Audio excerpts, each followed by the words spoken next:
ओम शांति। 17 मई 2022। अभी पढ़ेंगे और सुनेंगे प्यारे बाप दादा की मुरली। मीठे बच्चे, आधा कल्प तुमने जिस्मानी यात्रा की, अब रूहानी यात्रा करो। घर बैठे बाप की याद में रहना, यह है वंडरफुल यात्रा। प्रश्न: बाप को बच्चों की किस एक बात पर बहुत वंडर लगता है? उत्तर: जिस जागीर के लिए बच्चों ने आधा कल्प धक्का खाया, पुकारते रहे, वह जागीर देने वाला जब आया है तब उनका बनकर भी फारकती दे देते हैं, तो बाप को वंडर लगता है। बच्चे चलते चलते उच्च चढ़ने के बजाय बिल्कुल नीचे गिर पड़ते हैं, यह भी कैसा वंडर है। प्रश्न दूसरा: किन बच्चों को बाप द्वारा बहुत अच्छी दक्षिणा मिलती है?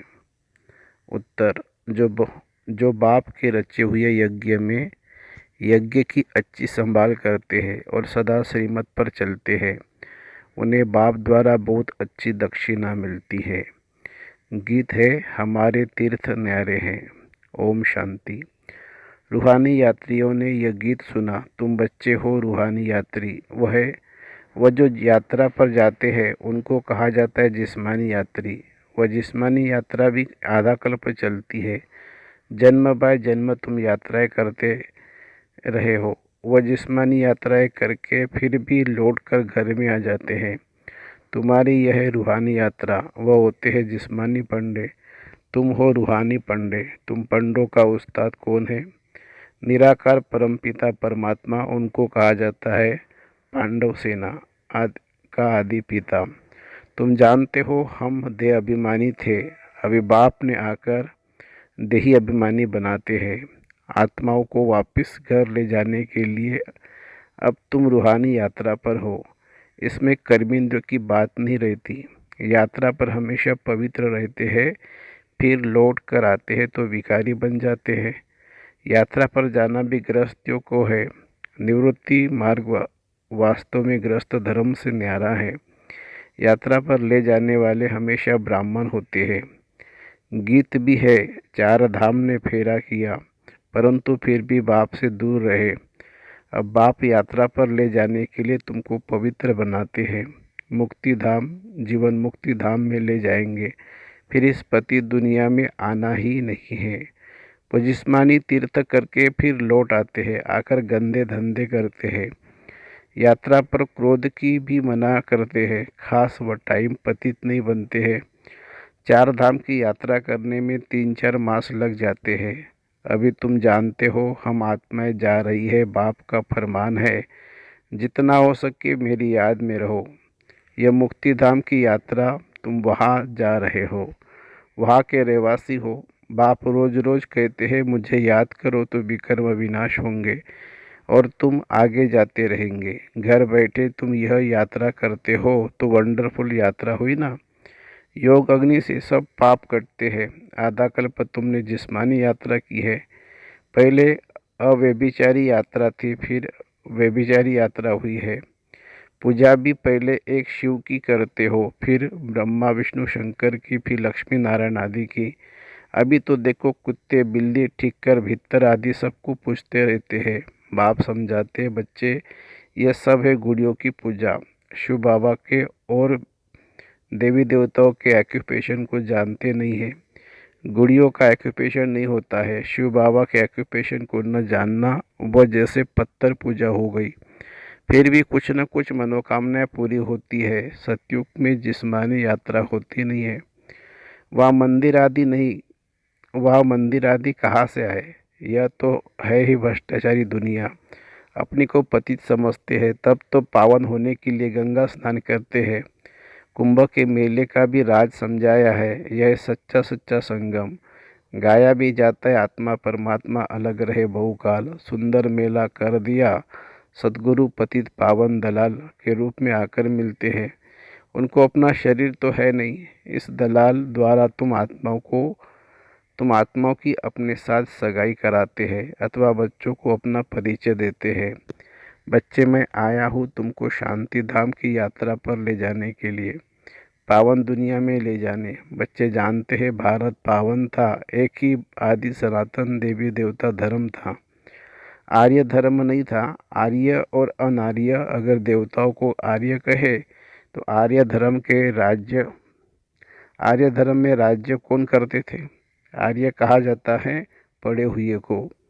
इस समय सब अनार्य अनपढ़े हैं, बाप दादा को जानते ही नहीं है। उच्च ते उच्च है ही शिव बाबा, फिर ब्रह्मा विष्णु शंकर, फिर प्रजापिता ब्रह्मा, तो जगत अम्बा भी प्रजा माता ठहरी। इन द्वारा ब्राह्मणों की रचना होती है। यह एडाप्टेड चिल्ड्रेन। कौन एडाप्ट करते हैं? परमपिता परमात्मा। तुम जानते हो हम उनकी संतान हैं, परंतु बाप को भूल आर्फन बन पड़े हैं। गॉडफादर का कोई भी एक्यूपेशन नहीं जानते हैं। बाप आकर फिर ऐसे को पावन बनाते हैं। बाप ही तुम बच्चों को पवित्रता की शिक्षा देते हैं। अब जहाँ जाना है उसको याद करना है। माया घड़ी घड़ी भुला देती है। युद्ध का मैदान है ना, तुम बाप के बनते हो, माया फिर अपनी बनाती है। प्रभु और माया का नाटक है। बाबा का बनकर फिर आश्चर्यवंत सुनंती भागंती हो जाते हैं। माया भी बड़ी पहलवान है। वह बुद्धि योग बल की युद्ध बाप के सिवाय कोई सिखला न सके। सर्वशक्तिवान बाप से योग लगाने से ही ताकत मिलती है। तुम जानते हो अब पवित्र बन फिर वापस घर जाना है। यह पाठ बजाने के लिए यह शरीर लिया है। हमने 84 जन्म पूरे किए हैं। यह है पिछाड़ी का छोटा सा महान कल्याणकारी युग। तुम सब ज्ञान गंगा ज्ञान सागर से निकली हो।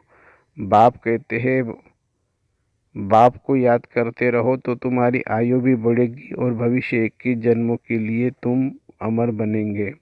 अकाले मृत्यु कभी नहीं होगा। समय पर आप एक शरीर छोड़ दूसरा लेते हो।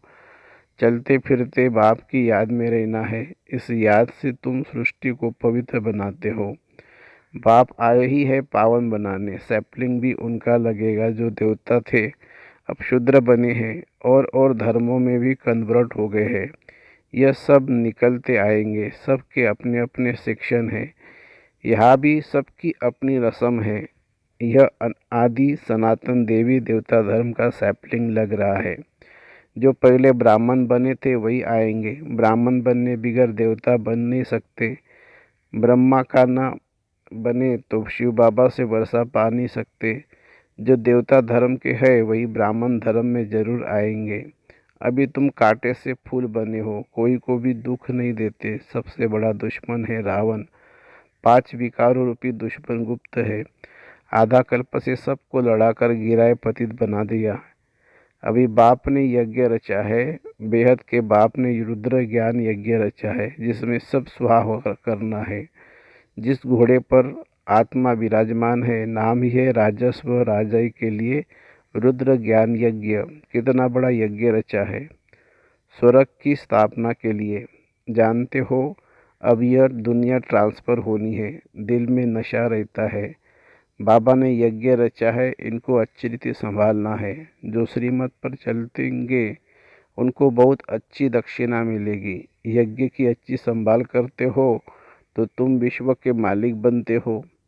जिस जागीर के लिए तुमने आधा कल्प धक्का खाया है, बाप आते हैं देने तो ऐसे बाप को फिर फारकती दे देते। बाप वंडर खाते हैं। सजनियाँ गाती थी आप पर बलिहार जाऊँ, अब आया हूँ तो तुम मेरे बनकर फिर फारकती दे देते हैं। वह फिर ऊंच चढ़ने के बदले नीच गिरते बढ़ते हैं। चढ़े तो चाके वैकुंठ रस, गिरे तो चकनाचूर। फर्क तो है ना। कहाँ प्राइम मिनिस्टर आदि और कहाँ गरीब भील लोग। तो अब पुरुषार्थ कर बाप से राजाएं लेनी चाहिए। यह है रुद्र ज्ञान यज्ञ। इसमें नाम कृष्ण का डाल दिया है। भक्ति मार्ग के लिए यह सब चीज़ें शास्त्र आदि बने हुए हैं। भगवान तो एक ही है, जिनको पतित पावन कहा जाता है। शांति धाम और सुख धाम में कोई भी पुकारते नहीं। तो बच्चों को पूरा नशा चढ़ना चाहिए। एक है रुद्र ज्ञान यज्ञ। इनके बाद कोई यज्ञ नहीं रचा जाता है। वह जिस्मानी यज्ञ रचते हैं आफतों को मिटाने के लिए। बाप कितनी बड़ी आधा कल्प के लिए आफतें मिटाते हैं। ये कोई साधु संत नहीं जानते। मुख्य गीता माता जो भगवान ने गाई उसमें नाम कृष्ण का डाल दिया है। तो अब मनुष्य को सावधान करना है, क्योंकि उनका बुद्धि योग कृष्ण से जुड़ गया है। कृष्ण तो ऐसे नहीं कहते मनमना भवो, मुझे याद करो तो साथ ले जाऊंगा। ये बाप बैठ यहाँ लायक बनाते हैं, सावरे से गोरा बनाते हैं। तुम श्याम बन गए थे, बाबा फिर सुंदर स्वर्ग का लायक बनाते हैं। चलते फिरते बुद्धि में बाबा को याद करना है। बस ये अवस्था जम जाए तो तुम्हारा कितना बेड़ा पार हो जाए। हेल्थ वेल्थ हैप्पीनेस, बाबा से तुम इतना वर्षा लेते हो तो ऐसे बाप को कितना याद कर उनकी शिक्षा पर चलना चाहिए। कांटों को फूल बनाना है, अभी तुम फूल बन रहे हो। यह बगीचा है, अभी है फॉरेस्ट ऑफ थॉनर्स। अकासुर बकासुर यह संगम के नाम है। उद्धार तो सबका होना है। जो जितना पढ़ेंगे पढ़ाएंगे श्रीमत पर चलते रहेंगे, बाप से 21 पीढ़ी का वर्षा पाएंगे। तुम सदा सुखी बन जाएंगे। अभी तुम्हारी 100% चढ़ती कला है, फिर कलाएं कम होती जाती है। इस समय कलाएं बिल्कुल ख़त्म हो गई है। गाते भी है, मैं निर्गुण हारे में कोई गुण नहीं है। बाप को रहमदिल कहते हैं ना। कलब कलब संगम पर आते हैं। भारत स्वर्ग होगा तो सब सुखी हो जाएंगे। अभी बच्चों की श्रीमत पर चलना है, आसुरी मत पर नहीं। बाप कहते हैं मेरी सबसे जास्ती ग्लानि करते हैं, या तो कहते नाम रूप से न्यारा है, या तो फिर कन कन में कह देते हैं यह सब ड्रामा में नूंद है। तुम अब त्रिकालदर्शी बने हो और बाप को जान बाप से वर्षा ले रहे हो। अभी तो खूनी नायक खेल होना है। नायक सब आफतें आएगी, कितने मरेंगे। भक्ति मार्ग में तो कितने देवियों के चित्र बनाते हैं, खर्चा करते हैं। दिव्या बनाकर पूजा कर फिर डुबो देते हैं। तो गुड़ियों की पूजा हुई ना। काली का कैसा चित्र बनाते हैं। ऐसे कोई मनुष्य थोड़ी होते। तुम यहाँ बैठे हो तो यात्रा पर हो, ट्रेन पर बैठे भी रूहानी यात्रा पर हो। बुद्धि यात्रा पर लगी हुई है। अगर बुद्धि योग लगा हुआ नहीं है तो वह टाइम वेस्ट हो जाता है। बाप कहते हैं टाइम वेस्ट नहीं करना है। तुम्हारा टाइम बहुत वैल्यूबल है। सेकंड भी कमाई बिगर छोड़ो नहीं। बाप तो फूल पुरुषार्थ कराते हैं। बाबा ने विश्व को स्वर्ग बनाने के लिए यह यज्ञ रचा है। बाबा बाबा करते रहना है तो बेड़ा पार होगा। हम ब्राह्मण हैं, हमारे ऊपर बहुत बड़ी रिस्पॉन्सिबिलिटी है। बाप कहते हैं बच्चे आत्माभिमानी बनो, मनसा वाचा कर्मणा, किसी को दुख नहीं देना है। बहुत मीठा बनो, क्रोध से बड़ी डिसर्विस कर लेते हो। संपूर्ण तो कोई बने नहीं है, भूत बड़े खराब है। अच्छा, मीठे मीठे सिकिलदे बच्चों प्रति माता पिता बाप दादा का याद प्यार और गुड मॉर्निंग। रूहानी बाप की रूहानी बच्चों को नमस्ते। हम रूहानी बच्चों की रूहानी माता पिता बाप दादा को याद प्यार और गुड मॉर्निंग नमस्ते। धारणा के लिए मुख्य सार, ये टाइम बहुत वैल्यूबल है, इसलिए एक सेकंड भी इसे कमाई बिगर नहीं छोड़ना है। आत्माभिमानी रहने का पूरा पुरुषार्थ करना है। चलते फिरते बाप को याद कर अपनी अवस्था जमानी है। बहुत मीठा बनकर किसी को भी दुख नहीं देना है। वरदान, यथार्थ विधि द्वारा व्यर्थ को समाप्त कर नंबर 1 लेने वाले परमात्मा सिद्धि स्वरूप भव। जैसे रोशनी से अंधकार स्वतः खत्म हो जाता है, ऐसे समय संकल्प श्वास को सफल करने से व्यर्थ स्वतः समाप्त हो जाता है। क्योंकि सफल करने का अर्थ है श्रेष्ठ तरफ लगाना। तो श्रेष्ठ तरफ लगाने वाले व्यर्थ पर विन कर नंबर 1 ले लेते हैं। उन्हें व्यर्थ को स्टॉप करने की सिद्धि प्राप्त हो जाती है। यही परमात्मा सिद्धि है। बस रिद्धि सिद्धि वाले अल्पकाल का चमत्कार दिखाते हैं और आप यथार्थ विधि द्वारा परमात्मा सिद्धि को प्राप्त करते हो। स्लोगन है, अपकारी पर भी उपकार करने वाला ही ज्ञानी तू आत्मा है। अपकारी पर भी उपकार करने वाला ही ज्ञानी तू आत्मा है। अच्छा, ओम शांति शांति शांति। शुक्रिया बाबा, शुक्रिया। Thank you Baba, thank